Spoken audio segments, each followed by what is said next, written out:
Naquele mesmo dia, o primeiro da semana, 2 dos discípulos de Jesus iam para um povoado chamado Emaús, distante 11 quilômetros de Jerusalém.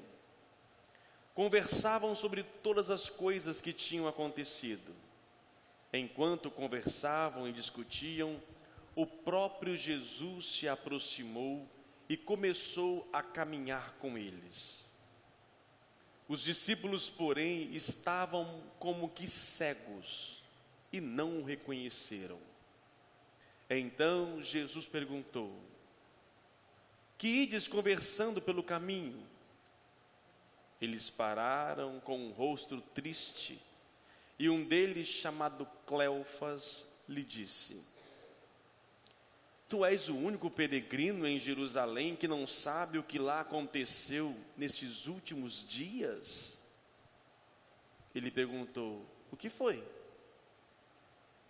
Os discípulos responderam: o que aconteceu com Jesus, o Nazareno, que foi um profeta poderoso em obras e palavras diante de Deus e diante de todo o povo.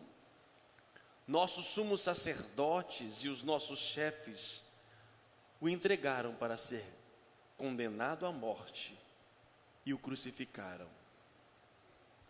Nós esperávamos que ele fosse libertar Israel, mas, apesar de tudo isto, já faz 3 dias que todas estas coisas aconteceram.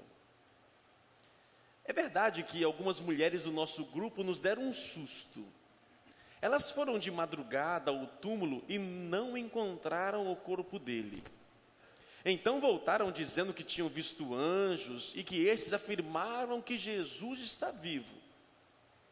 Alguns dos nossos foram ao túmulo e encontraram as coisas como as mulheres tinham dito. A ele, porém, ninguém o viu. Então Jesus lhes disse: como sois sem inteligência e lentos para crer em tudo que os profetas falaram. Será que o Cristo não devia sofrer tudo isto para entrar na sua glória? E começando por Moisés e passando pelos profetas, explicava aos discípulos todas as passagens da Escritura que falava a respeito dele. Quando chegaram perto do povoado para onde iam, Jesus fez de conta que ia mais adiante. Eles, porém, insistiram com Jesus, dizendo: fica conosco, pois já é tarde e a noite vem chegando. Jesus entrou para ficar com eles. Quando se sentou à mesa com eles, tomou o pão, abençoou, partiu e lhes distribuía. Nisso, os olhos dos discípulos se abriram e eles reconheceram Jesus. Jesus, porém, desapareceu da frente deles. Então um disse ao outro: não estava ardendo o nosso coração quando ele nos falava pelo caminho e nos explicava as Escrituras? Naquela mesma hora, eles se levantaram e voltaram para Jerusalém, para onde o encontraram os 11, reunido com os outros. E estes confirmaram: realmente o Senhor ressuscitou e apareceu a Simão.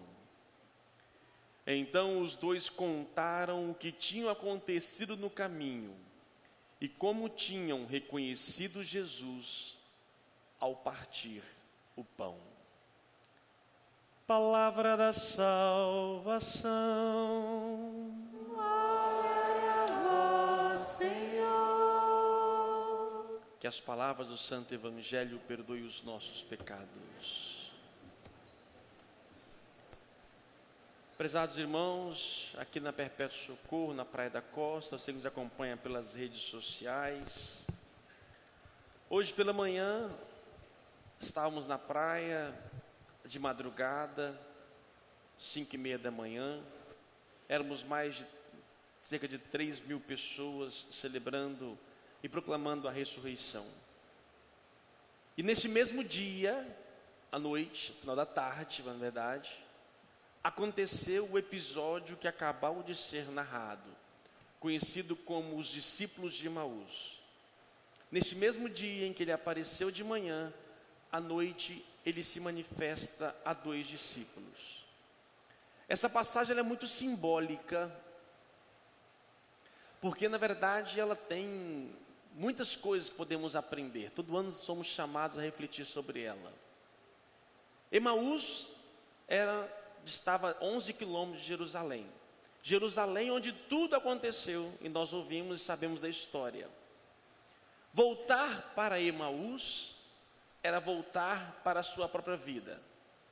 Desanimado, desiludido, abatido. 3 anos seguiram a um homem que acreditavam, até mesmo eles dizem aqui, nós acreditávamos que ele fosse realmente alguém, um profeta, e na verdade, não foi. Voltar para Emaús é decepcionante. Não sei, você já postou alguma coisa em algo e essa coisa não deu certo? Talvez um casamento, talvez um projeto, um trabalho, talvez você fez sonhos, projetou e de repente você investiu tanto suor e 3 anos depois cai por terra. E aí você volta para a casa da mãe, para a casa do pai, você volta para as suas origens frustrado. Eu acho que talvez seja um dos piores sentimentos também nossos, de frustração, de algo que você investiu que não deu certo. Isto é voltar para Emaús. Eles estavam tão, sem possibilidade de ver nada, simplesmente viam suas dores, suas angústias. Jesus aparece junto a eles e nem assim eles o conhecem, porque eles só conseguiam ver a decepção. Tem muita gente, quando chega um momento da sua vida de profunda angústia, não vê mais nada. Mesmo que a graça se manifeste, mesmo que Deus se mostre, não vem nada, a não ser sua dor, sua lamúria. Nós esperávamos que Ele fosse libertar Israel, mas apesar de tudo isso, 3 dias aconteceram e não mudou nada. Amados irmãos, uma coisa a gente já aprende por aí. É bom a gente refletir todos os anos sobre a ressurreição, porque tem um ditado popular que diz que nós temos uma certeza na vida, que é? Concorda com essa frase? Sim ou não? Só temos uma certeza na vida, que é a morte, concorda ou não? Não. Nós temos no mínimo 2 certezas na vida. Uma é a morte, a outra ressurreição. Tal qual iremos morrer, nós iremos ressuscitar, para a vida eterna ou para a morte eterna. Que todos irão ressuscitar, isto é fato. Você pode talvez não crer. Alguns acham que não vão morrer também, você acredita nisso? Tem gente que vive e acha que não vai morrer não. Você conhece gente assim? Ela acha que ela é eterna. Ela vive e constrói o seu castelo aqui nesse mundo. Ela acha que é eterna. A morte virá para todos. Você não sabe, fica sabendo agora. Mas também a ressurreição acontecerá.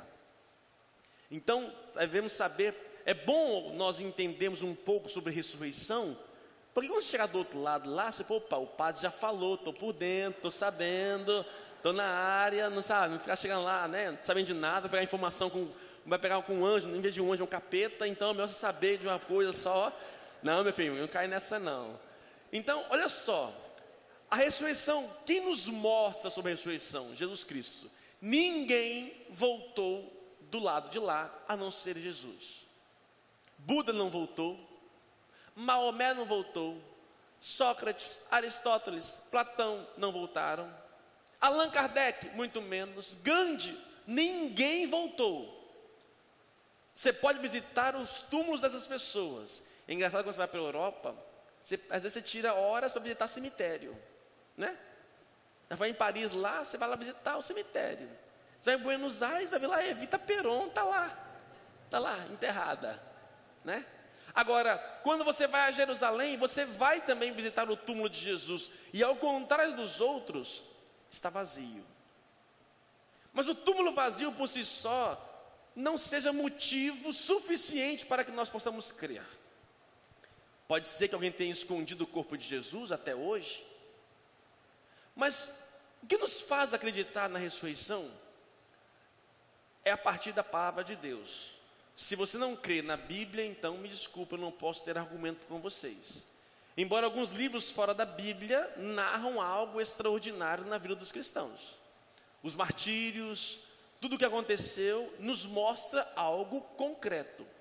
Algo aconteceu naquele dia e durante alguns tempos, alguns dias, na verdade 40, 50 dias, algo aconteceu naquela comunidade.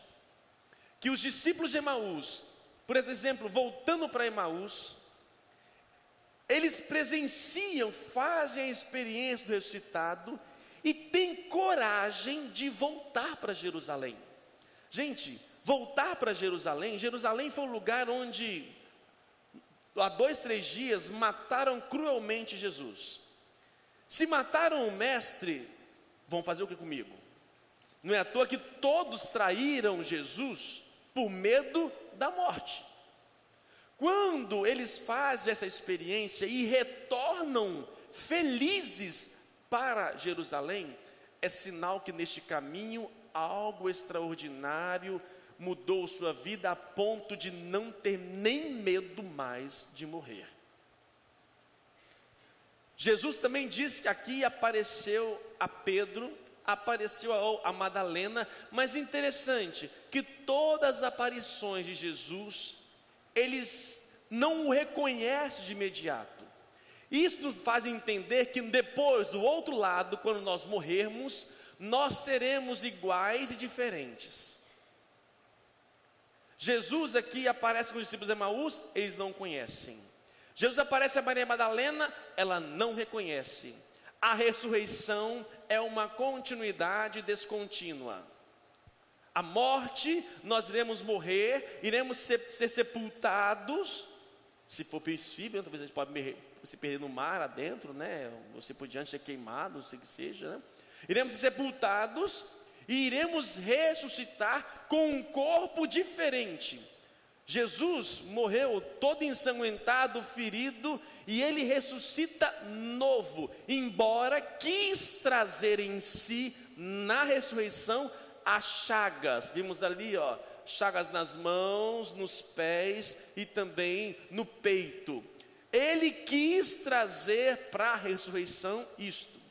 Isso já nos mostra que quando nós ressuscitarmos, não adianta querer me procurar do jeito que vocês estão me vendo. Vocês vão me ver. Eu serei muito mais bonito. Muito melhor do que eu sou hoje. Vocês vão procurar uma forma e eu estarei de outra. Algo, cuidado. Mas vamos olhar para o texto mais uma vez.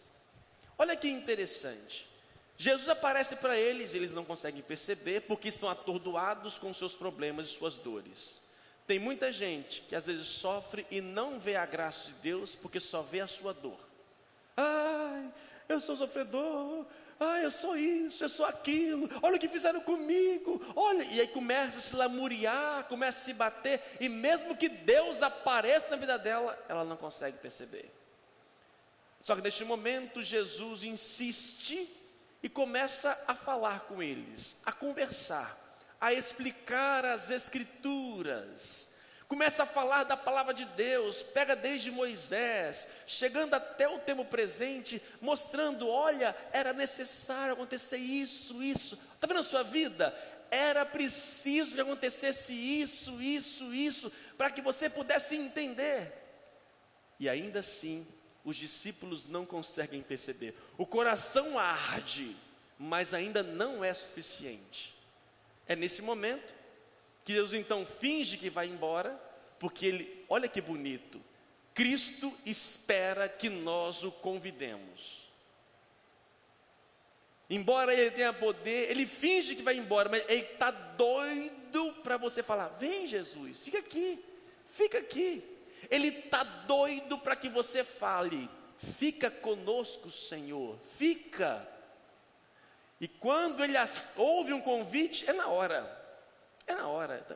Isso eu aprendo com Jesus. Quando me convida, eu falo na hora: estou indo, estou dentro.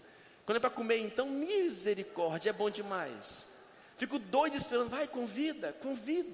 Tem gente que eu fico doido esperando para convidar, não me convida, né? Eu fiz que vou embora, tenho que ir embora, estou cansado. É besteira. Doido para ser convidado. Entendeu? Quando convida, ele entra. E nessa hora que ele entra, e não é à toa que Jesus escolheu a última ceia como um sinal de sua presença, a mesa é algo extraordinário.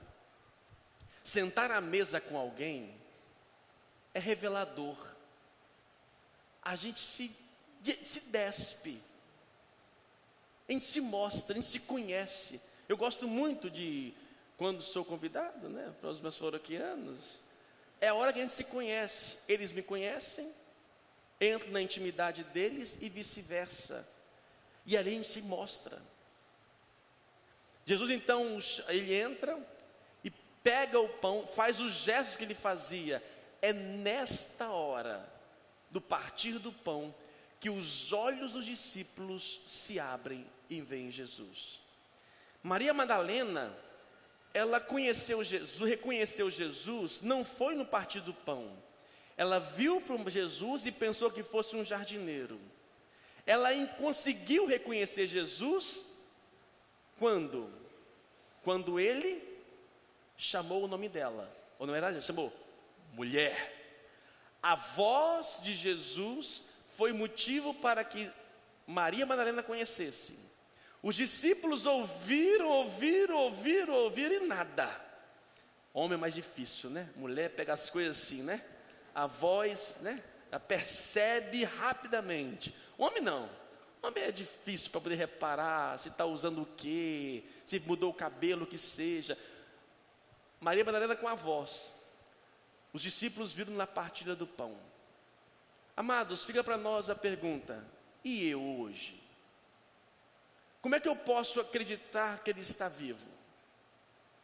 No início, Jesus apareceu visivelmente. Eu nunca vi Jesus visivelmente, como apareceu nos apóstolos. Por que ele não aparece mais hoje em dia?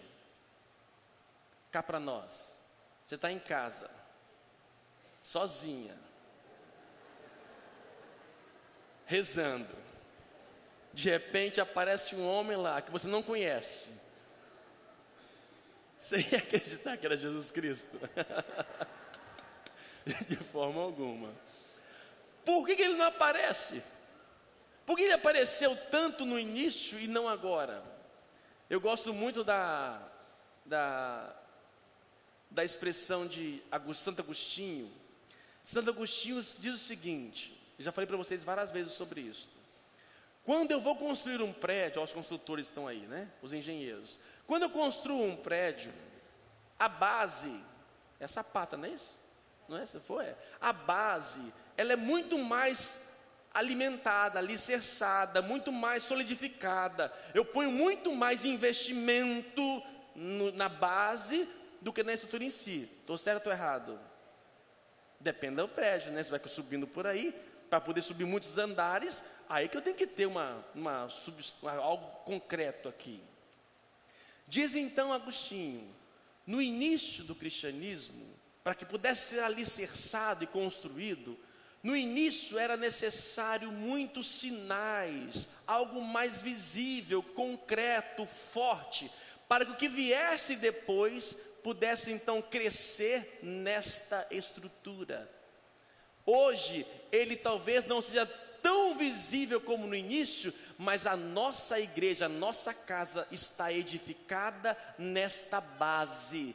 E quando está nessa base, né, a igreja católica, apostólica, romana, a igreja que está baseada nos apóstolos, ela se edifica nisso. Hoje ele se manifesta de uma forma diferente, mas é possível vê-lo. E vou dizer para vocês, para finalizar, Jesus se manifesta todos os dias, como nos discípulos de Emaús. Do jeito que está aqui narrado, eu vou dizer para vocês o que é isto. Vamos lá, vou reler não, mas só alguns pedaços. Às vezes a gente vem para a igreja abatido, cansado, sem vontade, sem desejo, sem esperança. A gente chega aqui e aí começa a murmurar, falar, Senhor, você não esqueceu de mim, não fala nada, eu estou pedindo, você não ora, e tal. De repente, Jesus então aparece, em nome do Pai, do Filho e do Espírito Santo. Mesmo assim lamuriando, ele se manifesta, onde 2 ou mais reunidos, ele se faz presente. Nesse momento, depois que ele ouviu minha lamúria, ele começa a falar de Moisés, até, passando pelos profetas, ele começa a falar, ler as Escrituras, a liturgia da palavra. Mas como as leituras não são suficientes, o que ele faz? Ele explica. Ele explica tudo o que aconteceu. Que é o quê? Nada mais do que uma homilia, onde vai explicando. E quando vai explicando, caraca, olha lá, bicho, o coração vai queimando. Não é verdade que esse padre tem razão? Olha, eu cheguei aqui de um jeito, de repente começou a falar um monte de coisinha. Ele disse que Jesus estava aqui e começou a falar. O coração começa a arder. Caramba, gostei. Ô padre, gostei, legal. Aqui, fica com a gente aqui, fica com a gente. Ele fica. E ao ficar, ele então pega a nossa oferta, aquilo que é nosso. Ele mesmo pega o pão, abençoa, parte. Nisso os olhos dos discípulos se abrem. Caraca, é ele. E chega perto dele e de repente desaparece, como diz aqui. Por que desaparece? Cristo desaparece da frente deles. Por que Cristo desaparece? Porque eles comungaram.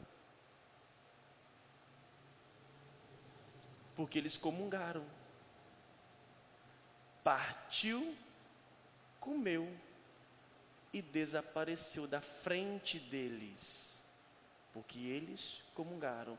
E ao comungar, inundam uma alegria e uma certeza que eles voltam para Jerusalém, que são as suas vidas, seus compromissos, seu casamento, seu trabalho, sua vida. Ele volta para a realidade diferente, proclamando: realmente, ele está vivo.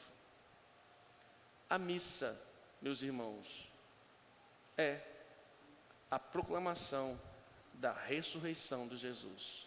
Agora eu tenho que aprender a ver, olhar com os olhos, deixar que as escamas caem, vê-lo partir o pão e ali reconhecer a sua presença.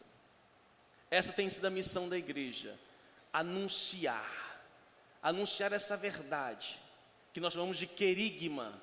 A leitura primeira que nós ouvimos é aquela pregação, somente essa pregação que os apóstolos faziam. Durante séculos, a igreja só pregava isso, primeira leitura. E aquela pregação sempre foi suficiente para a conversão de milhares de pessoas. Hoje as pessoas não se convertem porque os seus olhos estão fechados, corações duros, e não percebem a simplicidade do Senhor.